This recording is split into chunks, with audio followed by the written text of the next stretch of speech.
Alright guys, here we go. Game number 4 between OGS MC and WhiteRa. Now, WhiteRa is taking the lead right now. He is up 2-1 over MC. And WhiteRa again opening up with that good luck. And still not another response from our buddy here. MC really needs to get in the game here with these opening greetings. I'm sure it doesn't matter that much. So anyways, yeah, really great game last game. We did see that 4-gate from both players. MC slightly ahead in 4-gate timing, and as a result was able to mass up a little bit faster than WhiteRa and kind of just rolled over him. And again, that last map that we looked at was Crevasse, and yeah, it's a really nice map. Really favorite of mine, I would have to say. So anyways, yes, game number 4 here. This time we are on Zelnaga Cavern. It's going to be another PvP. So let's take a look at what exactly is in store for us today. Kind of a dreary day today, honestly.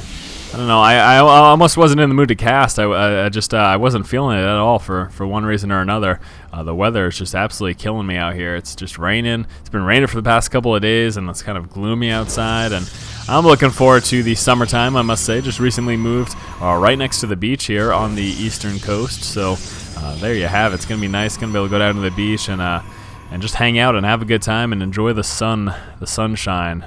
It's not a word that us geeks hear quite often, I would have to say. So both players moving out right now, both MC and WhiteRa moving out with their probe scouts, and again gonna be seeing nothing but the standard from their opponent over here. WhiteRa a little bit delayed on that assimilator as opposed to MC's timing. There you have it. And yeah, look at this. Nice little pylon going on the edge right now.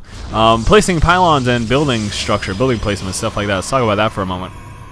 Pylon placement on the edge of your base, it allows you, of course, to warp in on the low ground. That has several tactical advantages if you're getting pushed against, or if you're just looking to be aggressive, having this little bit of a forward placement as opposed to warping inside of your base, not having to go through that ramp is obviously a good situation. But at the same time, things like this, very vulnerable. Things to be concerned about. Say MC got pushed against from WhiteRa. WhiteRa's coming up in his base. He gets some zealots right up here, get vision on the high ground. Stalkers on the low ground, snipe that pylon. That's a dangerous situation, and that's something that you always have to consider whenever you're going for your pylon placement and skirting the edge of your bases with buildings. It's something that you definitely have to be concerned about. MC coming down with that second gas. Looks like WhiteRa is going to be responding in kind. So WhiteRa dropping that second gas here as well. Here goes that Cyberdex core, and WhiteRa again doing the same thing, preferring those 2 gateways early on. That may very well have been what killed him last game, but WhiteRa is feeling comfortable with that play in general in PvP, so that was what he will be doing. And again, MC just going to be sticking with the 1 gate, trying to get that stalker out, get that worker out of his base before he goes and drops any additional buildings. And now we can see here, MC did see the same thing that he's seen from WhiteRa pretty much every game, opening up with that second gateway. So I have a good feeling that he's pretty much sure the same situation could possibly take place. So let's see if he responds the way he did last game by getting that quick 4-gate, in which he would have out likely before WhiteRa. Moving on down with the Stalker now, WhiteRa's going to be trying to catch some units in transit. There is this one Stalker down here itself, though. Doesn't want to really engage that at the moment. We can see MC moving up here, and I'm going to be looking to see a proxy pylon sometime soon. Here are these 2 gateways right now coming in from MC, and taking a look over here for WhiteRa, still just on his initial 2. WhiteRa, where's his next building? It's coming up right now. He is getting ready to drop it. There it is. So going Robo right now.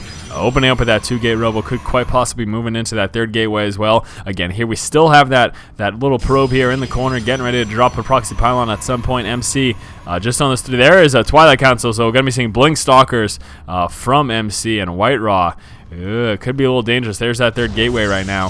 WhiteRa, of course, is going to use those Immortals against that Stalker heavy build, but even with that said, with Blink, it's much more difficult to deal with right now. 3-on-3, here we go. Who's going to take the most damage? We do have a Zealot coming in. WhiteRa is going to be forced to retreat, and that is going to force him to lose this one Stalker.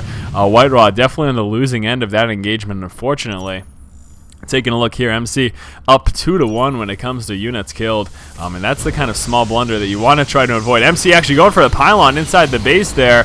That is very dangerous. Pylon right outside in front. So WhiteRa has got this imminent attack. We do have Blink coming on through. Now starting out, there's that Immortal. Did he actually get that Observer first? No, he did not. He's going straight for that Immortal because he knows this push is coming, and he needs to be careful. Doesn't want to take anything more than shield damage right there. Very dangerous situation right now.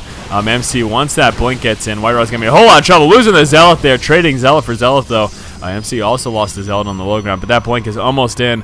This is looking very dangerous. WhiteRa, of course, is going to want to engage with that Immortal. Immortal's going to absolutely tear through. Look at that. One shot plus a couple of bits of fire from that Stalker and Sentry, and that Stalker almost got killed right there, losing the entirety of its shield. MC's going to be using the Zealots to push forward, get vision of the high ground, and then comes in the blink.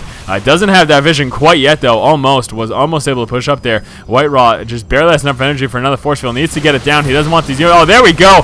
Vision of the high ground. MC's able to get straight into WhiteRa's base, target firing down first that Immortal, and then going to continue to stream in units. He does still have this pylon. The pylon itself can actually not warp in units to the high ground, so MC is going to have to continuously get vision. WhiteRa is forced to pull down with some workers here.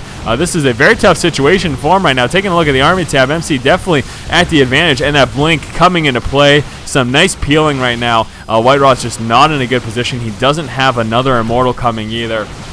Not taking advantage of this Robo is a big problem. Blink going down. WhiteRa losing the last bit there. Forced to come in with some Zealots. But that's pretty much it. MC coming out with some more Stalkers with some nice micro. Pulling back the low health ones. And there you have it, WhiteRa. This is pretty much it for him. There's nothing he can do. WhiteRa's not giving up yet, though. A probe moving right on it there. Okay, there's a good game.